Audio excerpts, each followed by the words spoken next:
Well, it's been a sweltering summer and the end may be nowhere in sight. According to the National Weather Service, a drought that began last October could stretch into early next year. Already, parched conditions are taking a toll on Oklahoma farm country, which is where our Andy Barth has just returned from. That's right, Rob. With temperatures in southwestern Oklahoma reaching ghastly levels, people are finding it difficult just to go about their daily lives. We traveled to some of the hardest hit areas where water is scarce and temperatures show no sign of dropping. It's a dry, crispy day in southwestern Oklahoma, and water is nowhere to be found. Everything's just dry. Alice Ladyman is the mayor of Cement, Oklahoma, and says the scorching heat is more than just a catchphrase. We've sparked a lot of forest fires, grass fires, and basically around the whole town. And the firemen have been good about getting them out or getting them under control. And while Lady Liberty stands tall in her dry harbor, Cement has plans to expand their water supply. And that would help the firemen and help the town also. But in the meantime, with water supply low and demand sky high, Cement is forced to implement severe water restrictions. It's just helping save our water.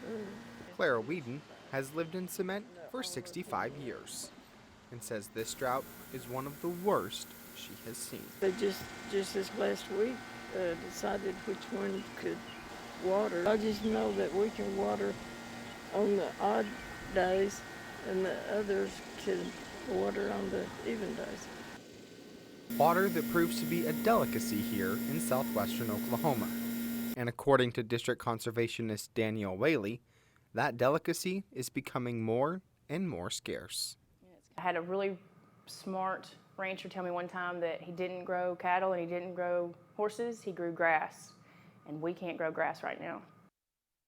And much of the grass that was available is now charred black.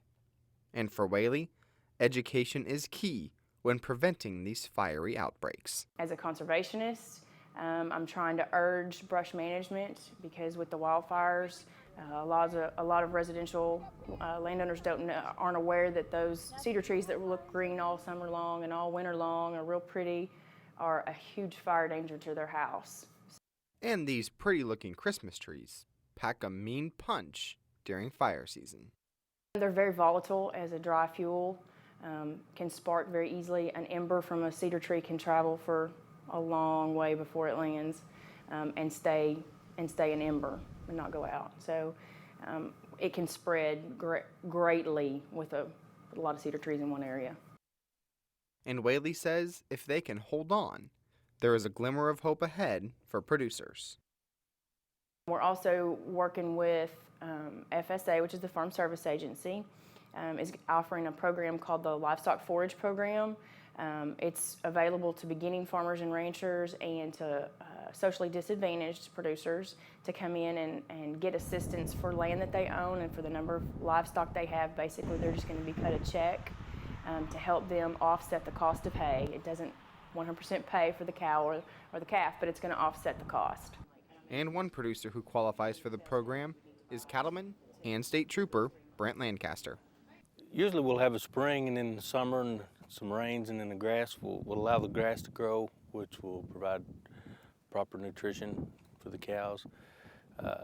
We haven't had any rain in 105 degree weather, and it's affected the grass to where the grass isn't growing at all.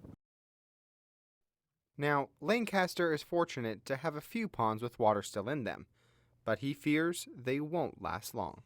I don't think they'll last much longer. This is the best pond I've got. There's another one down below us here that's about to dry up, and there's 2 more ponds on the hill up here above us that are dry. So this is really the best pond we've got, but I don't think it'll hold up, not in these conditions. With the land sucking up the last of the water, Lancaster makes one of the hardest decisions a cattleman can make.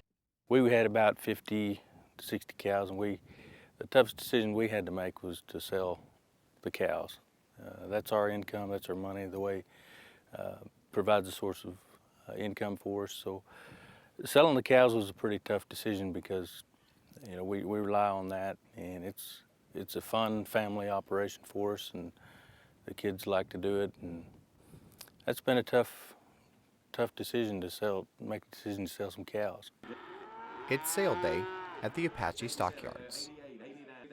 But with over 6,000 cattle already to be sold and more cattle constantly coming in by trailer, auctioneers will be selling cattle well into the early morning hours.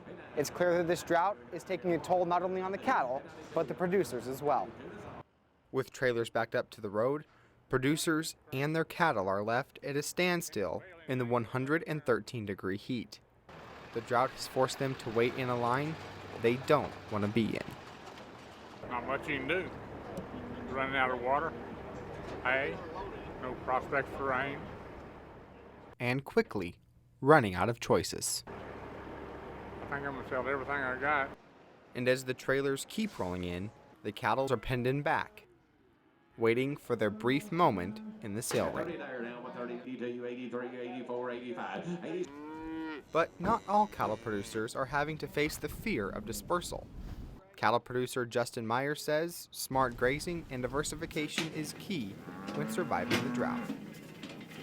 We've implemented so many practices that NRCS has shown us, and from rotational grazing that allows the grass to rest for a while and then come back and flash graze again. We've done the conservation stewardship program. We try to maintain our soil as the best of our ability. We spray our weeds, put down adequate amounts of fertilizer, and all of those practices that we've done for years are going to help us hang on through this. And along with raising cattle, Justin and his family run their own business, all of which makes it possible to stay afloat. We sell Dewey's hay equipment that's manufactured by Harper Industries out of Harper, Kansas. We sell trip hopper cube feeders that are built in German, Texas, ranch hand grill guards. Kind of our slogan is we equip today's cattlemen. And not only do we ranch ourselves, that's why we have all this equipment, and it's turned into another sideline business.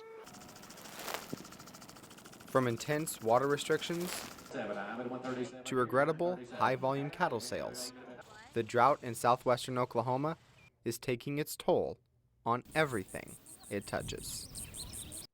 Now, in addition to lack of water, livestock and horse producers worry about feeding their animals. One producer told me that this time last year, a round bale of grass hay was priced at $40.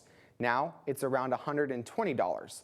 Another mentioned that alfalfa couldn't even be found, so there was no use pricing it. But for those lucky few who do find some, it's well over $200. Now, back on the town of Cement, how long can that town expect to be on these water restrictions? Well, Rob, unfortunately, there is no end in sight. And additionally, because of these fire outbreaks, residents are voluntarily giving up their water to have water available for the firemen to fight these fires. All right, certainly a tough situation. Keep us apprised. Will do.